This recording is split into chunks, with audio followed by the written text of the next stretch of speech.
So today I'm going to be talking about the U.S. market and cannabis in the United States because it's very, very different than it is here. And I'd like to share a little bit of it with you. In 1995, think about it, think where you were, think about cannabis in 1995. In the United States, there wasn't a single medical marijuana shop at all. Nothing. That's just 20 years ago. The Times Magazine portrays in the United States as cannabis is a very, very evil thing. How do you talk to your kids about cannabis and not using marijuana? Then you fast forward to 1996. California legalizes marijuana for medical purposes. And more states are doing this. So that, Bill Clinton, one of our presidents in that same time said, oh, no. I would never smoke marijuana. That has been changing. And each year, as the Times even shows, in 2002, is America going to pot? In 2010, the United States of marijuana. So as you can see, within that 20 years, a lot has been changing. And a lot more within the last 5 years. So you fast forward to today, in 2015, and this slide's really cool.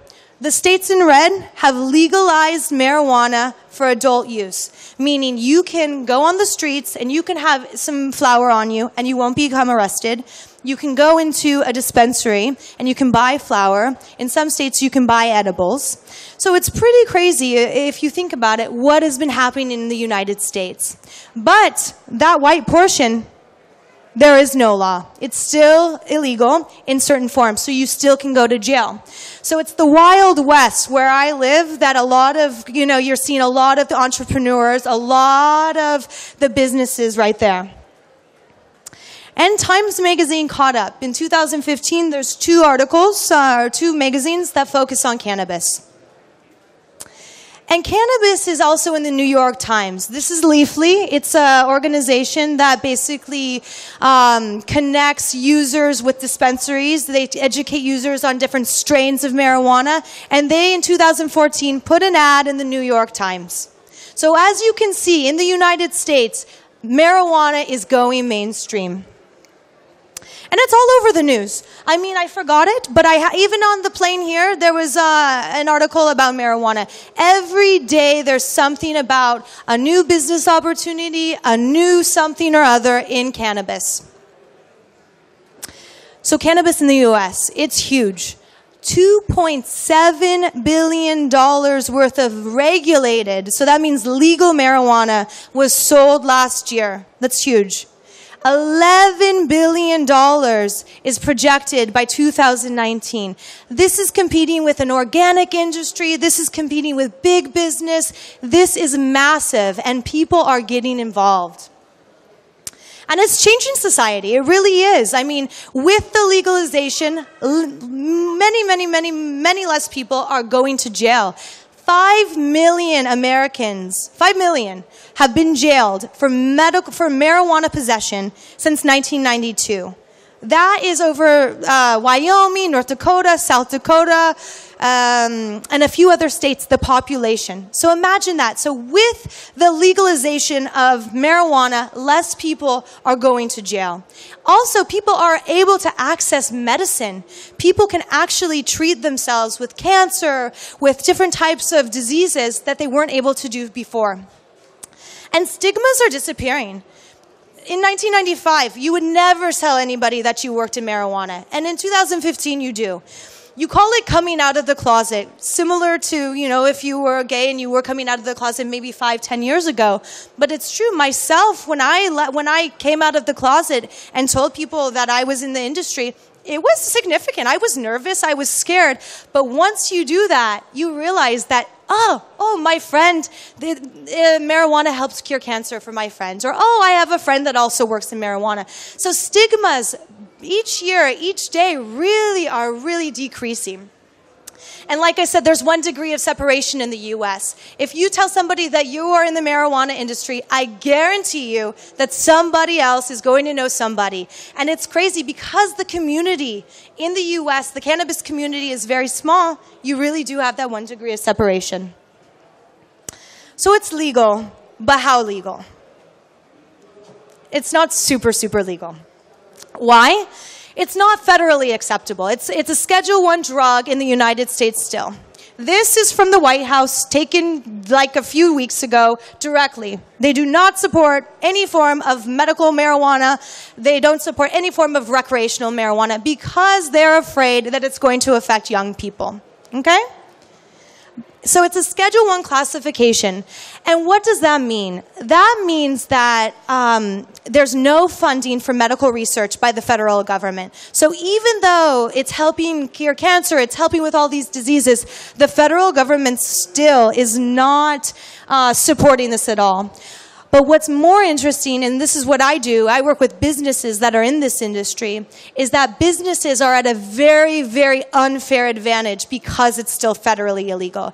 Even though Oregon and Washington and Colorado said, yes, you can sell weed, you can buy edibles, you can do these things, these companies still cannot open a bank account legally, so they don't have access in their businesses to banking.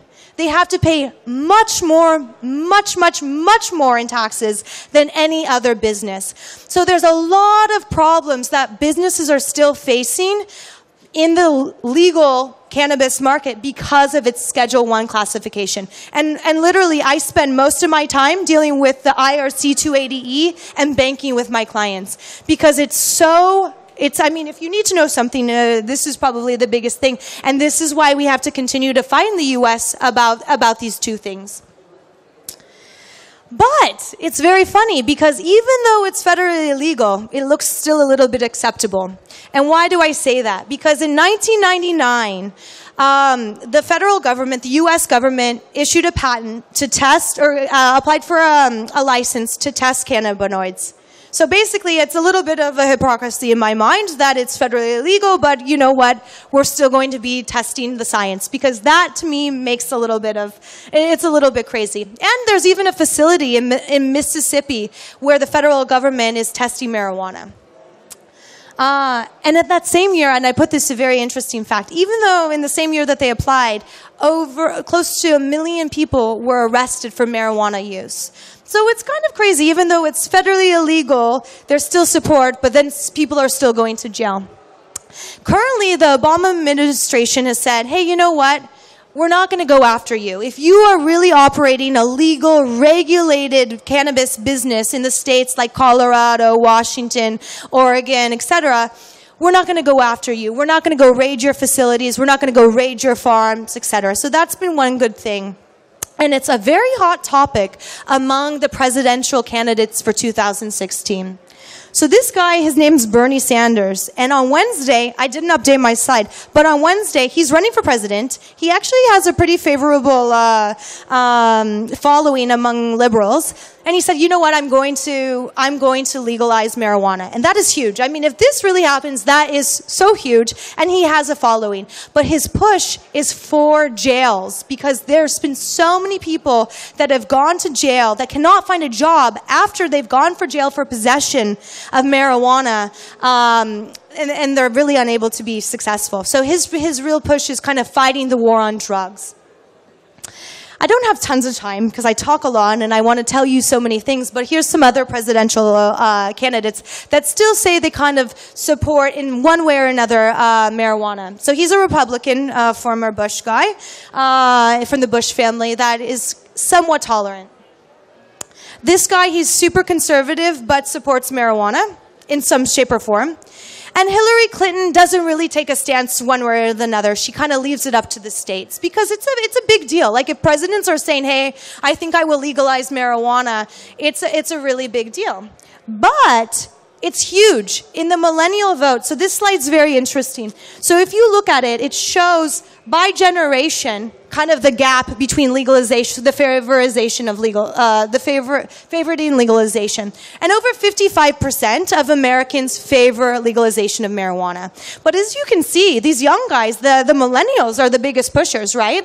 And so that's why I think it was Bernie Sanders' big thing to get that push. Because that will bring people to the polls and people will vote. And people will vote for them as well as their policy.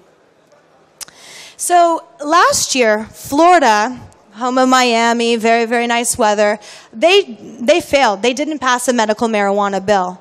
But what's so interesting that I wanted to point out is that 3.3 million people voted. That's over 56% of the population to legalize marijuana. And that was more, this was a tweet that was right after, that was more than all of the governors combined, right? So that, I mean, if you can see among our generation, and it's not just the millennials, but among the Americans themselves, there's been a huge shift since 1995. So that's kind of the overview of what's going on, whatever. But here is kind of the business aspect of it. In the U.S., in a regulated environment, how we look at the marijuana jobs and the positions, etc., are in sectors, okay? So a producer, it's a grower. So if you're growing any type of marijuana, you're considered a producer. You would apply for a producing license. If you're a processor, that's where you're going to be extracting. So you're going to be extracting, you're going to be doing oils, you'll maybe do an infused product, an edible. So that's what a processor is called. A wholesaler, they get stuff from the processor and the producer, and they will sell it to the retailer. The retailer, it's like the cannabis shop. It's a dispensary. So all of us go into dispensaries to buy the stuff. So I, as someone who can legally consume cannabis, I cannot go to a grower to buy my marijuana. I have to go to a retailer if I want to do it legally. And then testing facilities. This is very important. So in the United States, when you talk about marijuana, you talk about cannabis, organic is it. Everything pesticide-free, veganic. I have a client, I want veganic marijuana. I don't know what that is, but they want it. So testing facilities are regulated. So if you're selling marijuana to the public, you need to have it tested. So that's another license. And then hemp. Hemp is huge. We're at a hemp convention right now. I'm not going to talk so much about hemp, but it's a completely separate license. Like when you think about marijuana in the United States, you think about cannabis and hemp. So they're very, very, very separate, okay? Okay, so it's the data disclaimer. It is federally illegal in the U.S. Data is hard to find. Each state that has legal marijuana has a separate seed-to-sale tracking system. So when you sell and when you grow, states that are legalized have to basically report all of their information into a database. Each of those databases are in the separate states. They don't talk. The information's very different. You all can get this information, but it's not comparable. So when I tell you some stuff about Colorado, it won't necessarily match with Washington. And you'll see it in a little bit. In this section, I'm going to tell you about 3 states: Colorado, Washington, and Oregon. So you can see some of the facts because it's really, really cool. Colorado. Legalized in 2012 by the voter initiative, and it actually went into effect January 1st, 2014. So Colorado has been operating for more than a year, like almost 2 years, in legalized cannabis. Before they had medical, but we're just talking about recreational. So legal weed in Colorado. Marijuana businesses, they have to be licensed. They have to be licensed at the state level and then at the local level. So if you live in Denver, you need to license your business in Denver and in Colorado. And when you have, if you're in Colorado, you as individuals, you don't need to be a business. You can have marijuana plants at your house. You can grow and you can use that marijuana in any way that you want to do. You cannot legally sell it, but you can have it for your own pleasure. And where I think you're going to see a lot of legalization is here. It's the taxes. Because really, this is a lot of tax that consumers are paying for the marijuana. And that tax is going back to the state. And that is helping a lot of stuff. And I'll talk about that in a little bit. But as you can see, it's pretty big, right? So every time you go buy it, you have to pay 10%. And if you are in that, if you're cultivating, so if you are a producer, if you're a grower, you pay 15%. And then another 2.9% if you're actually selling it. So it's a lot of tax that you have to pay. And that's why a lot of people might not want to be doing this, and that's why there still is a black market. But doing business in Colorado, you have to kind of sign your life away. I mean, read this. If you apply, And the licensing and the application is very, very it's difficult. You have to be 21. You have to live in Colorado for 2 years. You have to not have been convicted of a crime. You can't be a police officer. I mean, there's a lot of rules that you have to do. But you're basically saying, hey, you can go investigate me. You can do anything that you want because, you know what, I'm going to be complying with the state. But this is where it's interesting. Most of the clients and most of the people in the industry, as I imagine in all of your countries, have been doing this illegally because it was forbidden. So how do you do it if you were illegally growing and all of a sudden you want to be legal? And that is what it's been very hard, is how do you go from the black market to a legal market? And I work with my clients to do this. It's a very gray area because really, in the end, the state just wants your money for taxes, right? They want to help, they want to balance their budgets, etc. But that's the scary part. So when you are applying for all these licenses, and no matter what state, you have to do this. So here are the fees. It's crazy. So if you want to apply for any license, it's $5,000 immediately, just applying. Then if you get the license, you have to pay this. Again, it depends on your sector. And then each year you need to renew it. Each year you have to still pay this. So imagine, it's costly. If you just wanted to start out and you met all those requirements and you had no money, that's where you'd have the issue. But people are doing it, and a lot. So this is just recreation. So this is what you can see. So there's a lot of producers, a lot of growers in Colorado, 471. That's a lot of money if you calculate it. And then there's a lot of retailers. But there's not so many processors. And remember, processor is infused products like edibles, tinctures, etc. So in June, for 6 months in 2015, these are the numbers. Over 47,000 pounds. How many kilos is that? How many kilos is 47 pounds? 25? About 25,000 kilos of flour was sold in Colorado. That is huge. 2.4 million edibles were sold. This is huge. Colorado's population is 6 million. This is for 6 months. So if you double that, that's about 1 edible per person in Colorado. And so if that shows you anything, it shows you that people love edibles. And you'll see this in a little bit, but edibles are the thing. Really, in the US, edibles are the big thing. Of course, you need the flour, you need the trim to do everything, but it's edibles that are very big. And then non-edibles, slower, okay. Non-edibles are like your topicals, your pills, you know, that kind of stuff. And Colorado made so much green that they collected $70 million in taxes for medical and recreation in 1 year. They voted to give back some of the tax money because they made so much. They had 1 day that was tax-free in Colorado. And 1 day not collecting taxes is $3 million that the state didn't take. So as you can see, this is a huge, huge industry, and it's only going to grow. So that was the first year.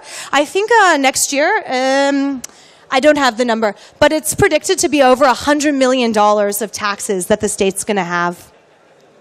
So then we fast forward to another state, Washington. Washington is in the Pacific Northwest. It's very cool and green.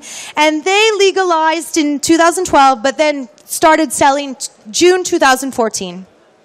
So this is just a little bit of the law. I'm not going to go too much in it. There's no amount of so you can own as many licenses as you want in Washington. But the difference between Washington and Colorado is that you as individuals cannot plant. You cannot have your own plants at home. So that's very interesting, and I think one of the difficulties in kind of how Washington really worked. Washington's tax structure was really weird too. So a lot of times when you hear people talking about the U.S., Washington fucked up. They messed up, and Colorado did well. And a lot of the problem with Washington is the tax structure, and also I think with the with the black market was why individuals couldn't grow. So there's like a lot of interesting things because these states, they don't have to do the same thing. They're like essentially like different countries. They're regulating it on their own. But look at this. If you remember Colorado, it's $5,000 to apply. In Washington, it's $266. So if you think about that, the barriers to entry, the way to get into Washington, it's much, much easier, right? But then you look at this. So this, the red, is how many people applied, right? So 1,049 people in 2014 applied to sell as a dispensary in Washington. Less than 50% actually were awarded. So as you can see, even though it's cheap, they're not saying, oh yeah, okay, we're going to let you in, and they're collecting all that money. And interesting enough, they didn't do as well as Colorado, and here are the facts. So they sold 18,000 pounds. So that's what, like 9,000 kilograms of flour in 6 months. Only 634,000 edibles. Colorado was 2.4 million. So this is, I mean, it's interesting because Washington itself is bigger than Colorado. Washington has more probably cannabis users than Colorado. So to me, what that means is that there's a lot of black market because this is regulated, right? And so this makes me think as somebody in business that there's a lot of black market stuff going on because there's medical licenses and there are recreational licenses. And in Washington, medical licenses weren't regulated until now. So I think a lot of stuff happened in medical markets, and that's why we're not seeing these numbers. But anyway, look how much money they made. Oh, it's messed up. $285 million for retailers. Growers only made $9 million. So it's really interesting, but this is the most fascinating. Look at this. This is the growth. This is from 2014 to October of 2015. Look how much the demand is. Look how many more people are applying for licenses. Look how much more money there is. It's insane. And I don't know when that chart is going to stop because I'm in math, I'm analytical, and it's very fascinating. One thing I want you to note is look at the grower. I think I would rather be at the retailer. Even though you pay more taxes, the growers, they don't make as much money. Okay? So that is one thing. Please take this away, that this is just shows to me how big this industry really is. You can just see it through time. And Washington, they collected $64 million in tax. So that's a little bit more actually than Colorado because this is just rec. And they expect to collect $154 million next year. So it's big. Oregon. I'm from Oregon, so I love it. I live in LA. Woo! I live in LA, and I also love California, and I'll talk about that in a bit, but I love Oregon. Oregon just legalized, and it was crazy. I'm going to tell you why. So they just approved their rules, but and you can, like an individual, can hold multiple licenses, similar to Washington. You can grow 4 plants at your home, which is pretty cool. My dad is growing marijuana, and I love it. I don't think he would have in 1995, just to show you again how different it is. And there's no tax right now. The tax will be 25% in January. But so you can see the licenses are a little bit of a mix. Application, it's not so expensive. Your initial thing, it's about Colorado prices, right? And then the renewal, Colorado prices. Here's me. I met some Japanese tourists in Oregon. First day of legal weed. There was lines along all the dispensaries. I mean, it was insane. It was like unicorns were there. Everybody was happy. There was free joints, dollar joints. It was really insane. But just a little bit of facts. In 1 week, Oregon made $11 million in marijuana sales. And it was all tax-free. So if that's any indication of how big Oregon's going to be, I think it's going to be big because they've regulated it very differently than Colorado and in Washington. Okay, so that's kind of what I wanted just to explain in the states, that they're very different and the numbers themselves are going to be. And so there's a few ideas of how Oregon's going to be compared to Washington and Colorado. They think there's going to be 2,000 people applying for licenses, and they're only going to give 1,300. And they expect tax revenues to be, for the first year, 16 million and 82. I mean, that's huge. So nobody knows. I mean, to me, that's the point. Nobody really knows, and I think it's not going to be 18. I think it's probably going to be about 30 million. And here are some people that are MBAs, Harvard graduates, that have said, okay, this is how much we think. And the biggest one's 81 million, and that's pretty big. I don't think it's going to be that big. But this guy, Bo, he's an economist, and he's the one who determined the tax for Oregon. I would go somewhere around the 28 million. So what's also cool is that it will reduce the government expenditures of just arresting people, citing people for use of marijuana by 70 million a year, and that's huge.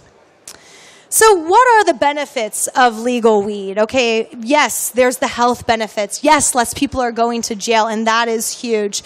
It is putting out the black market, but it really isn't all the way. And I think that's just going to be within time, because think about it. It might be cheaper for me to get marijuana from my friend that can grow legally than going to a dispensary. So I think there's a lot of kinks that the U.S. still needs to work out.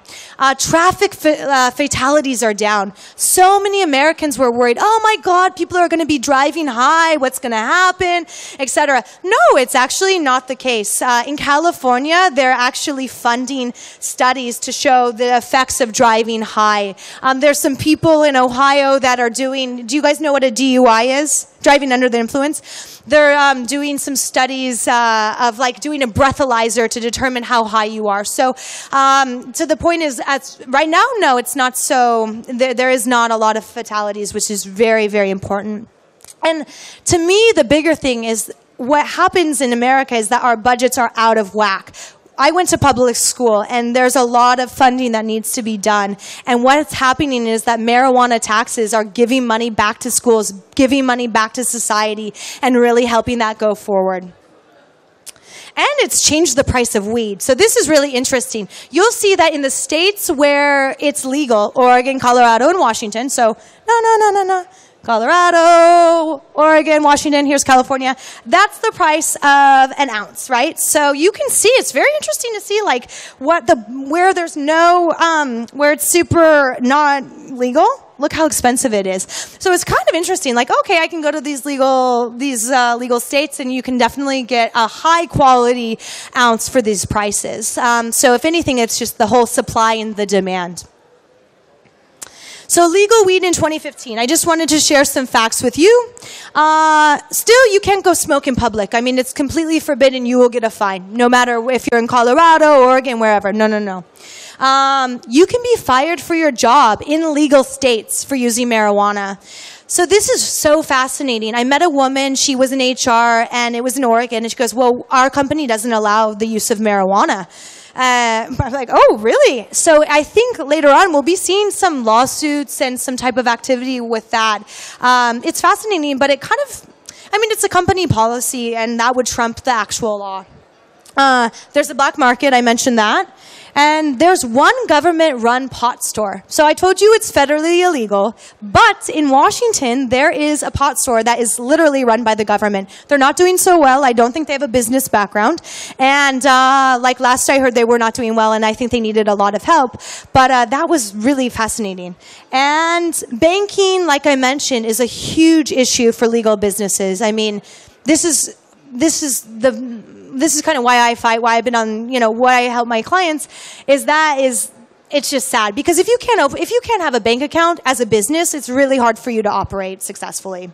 And then, as you know, I've put it in your brain, 3 states have legalized. Alaska has, but it's not working so well. So what do we expect? We're in 2015. We talked about 1995 and 2015, so what happens next?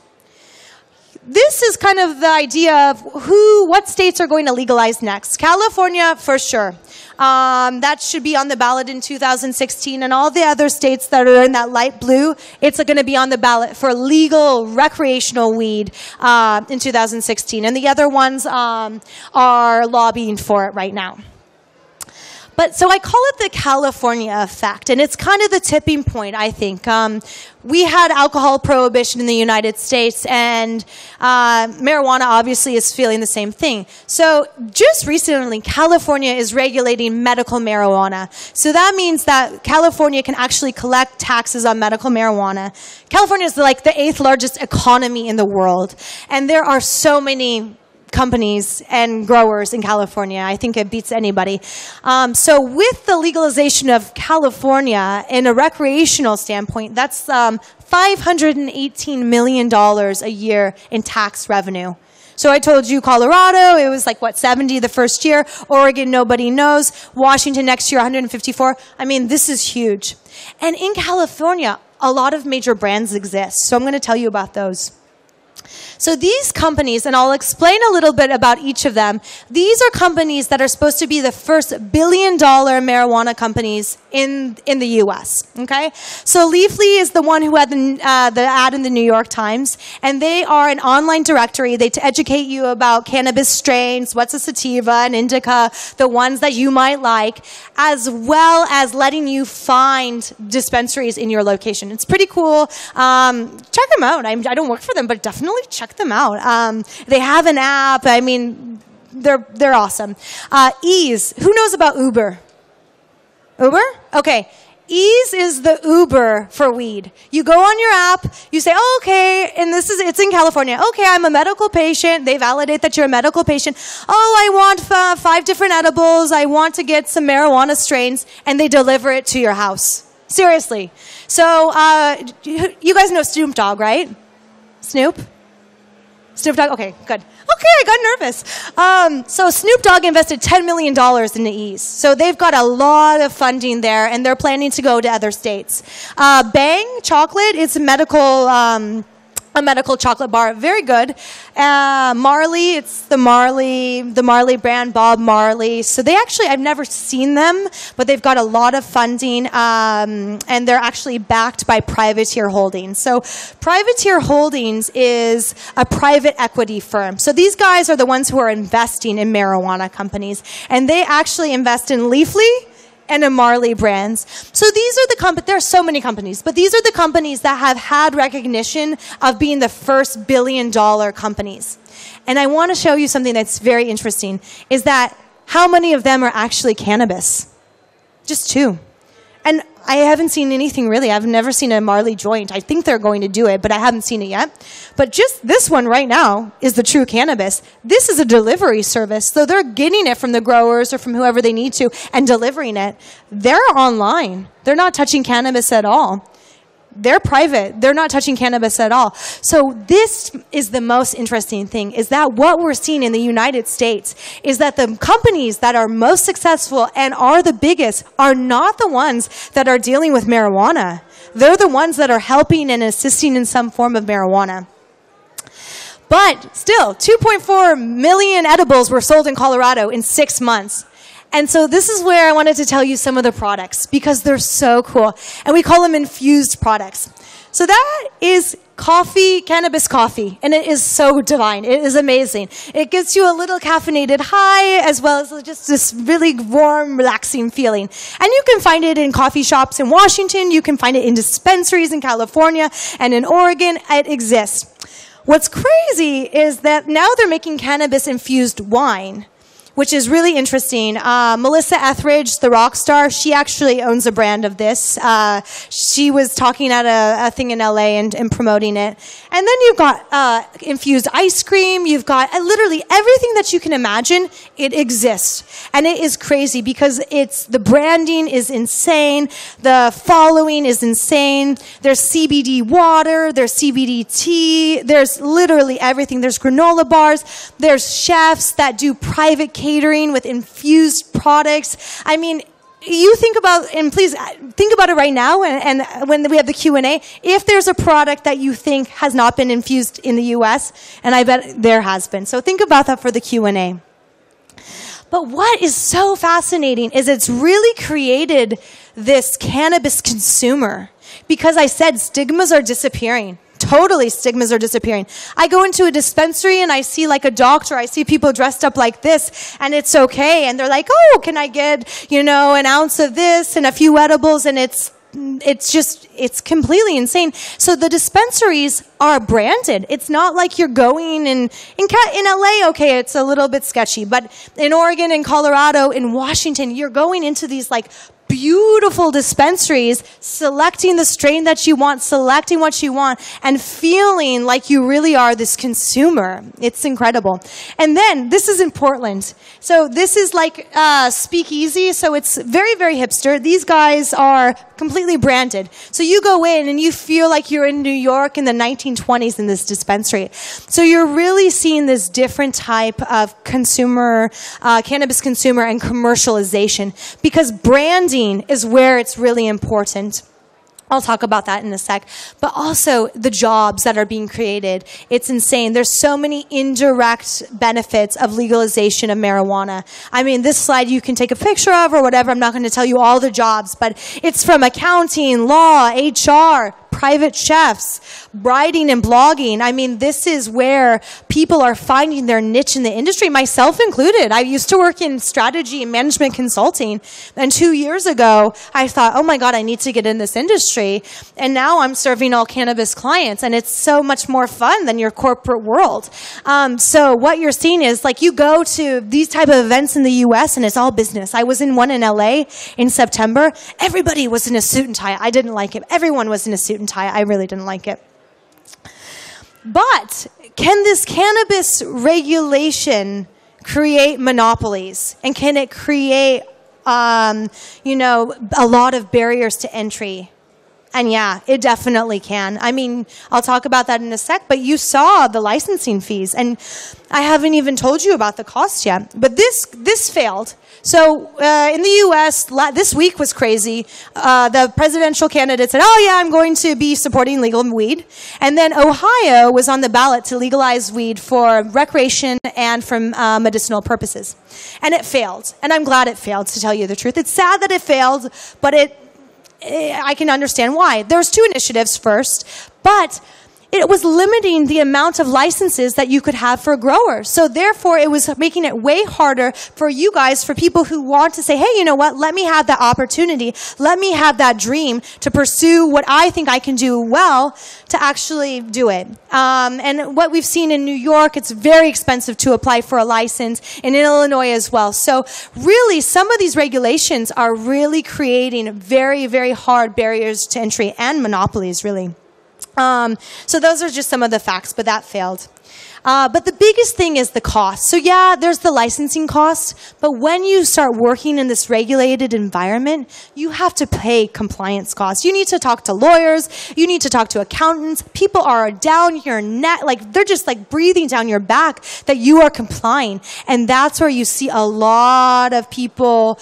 That's where the barrier to entries are. So I'm working on a business plan for somebody in Oregon, and they have an investor, so they have an unlimited budget. But just to have the required software to comply, it's $20,000. So even though it seems all green and seems amazing, you need to have money up front to actually be successful. And then also the other barrier to entry is it's still illegal. So we all could be going to jail. I don't think so, though. But there's powers in numbers. So what we're seeing are mergers and acquisitions. So bigger companies, that Bang Chocolate, looking to buy smaller companies. We've definitely been seeing that a lot. Also, we've been seeing the private equity and the venture capital, like Privateer Holdings. But the most, I think for me, what I like, because I like to empower small to medium-sized businesses, is that we see growers like in Northern California coming together and building a bigger brand to compete with bigger business.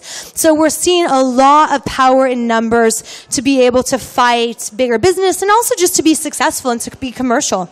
Because what is happening and what you'll see in the United States when you guys come to visit these legal states is that it's brands. It doesn't matter if you're a grower and you have the best strain of like OG Kush. No, it matters that your brand is X, Y, and Z. Because later on, that's how you're going to be able to get to different states. That's a whole nother topic. But yeah, so it's the brands. So I leave you with one question, and this is the question, and I'll explain it to you. Will the next generation of leadership in the marijuana industry be disconnected from the ideals that have pushed the movement this far? It's very important. The reason why America is where it is today is because people are fighting. People have lobbied. People have fought for banking, which still is not existing, but fought for the legalization first for medical. In 1995, there were no medical shops in the United States. Now there's thousands. I don't even know. I don't know the stat. But there's 3 states that have legalized it. And it's because of the activism, and it's because of the passion. And that is what I'm really afraid that's not existing. Because in the United States, there's like 3 or 4 different types of people. There are the activists that just are very passionate about legalizing cannabis because of what I mentioned about all the jail or the medicine, right? And then there's people, I think, like myself, activists, but also with a business mind. I've always been a cannabis user. I've been passionate about it. I'm trying to help write some of the legislation in California, but I see that this is a business opportunity. And then, like I said, that in LA, that conference, it was all people in suits, knew nothing about cannabis, and just wanted to make money. So to me, I guess maybe there's 3. But that is what I fear, because the United States, if you go back to that first graph, we're far. We definitely are. If there's a presidential candidate saying, with popularity, that he will legalize marijuana, that's pretty far. If I can go buy, flour at a dispensary, that's pretty far. But if somebody in Mississippi cannot, and they could go to jail, there's still a lot of work to be done. So that is the one thing that you guys are very international, but I tell everybody in the United States, please continue the fight. People can't open bank accounts. People have to pay ridiculous amounts of taxes. So that is the main thing that still needs to be done, and that's the question I pose you with. And my last slide is 2025. Honestly, I feel, being part of this industry, that I'm part of history. And I was in it in 1995, but not really. I mean, I think I smoked in 2000 for the very first time. So it's just interesting. That's 10 years from now. We're in the Czech Republic. I know it's decriminalized, but will we see some type of edibles here in 10 years, or in whatever country you are? So yeah, that's essentially it. I wanted to give you a taste of kind of the United States and cannabis. I invite any questions that you may have. I can talk a lot, and I wanted to make it brief. Oh, yes, tell me.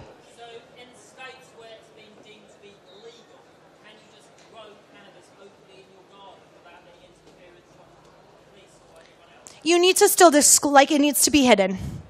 Yeah, so in Oregon, so I work with clients all along the West Coast, so I actually don't know much about Colorado, to tell you the truth. I had to look up those stats. But in Oregon, the public cannot see it. Like, you grow in the basement, like, you cannot see it. And even if you have...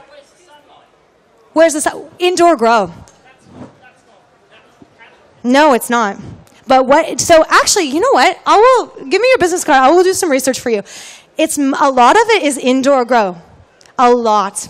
Even in Oregon, where the sun is very good, and there's a very big difference in Oregon between indoor growers and outdoor growers. It's insane. And the price of marijuana itself, obviously, is very different. If you're indoor growing, I mean, geez, you've spent so much on electricity. But and that's where you see the commercialization. How many harvests can I get a year? How many pounds per month can I cultivate? And that's what you're dealing with now.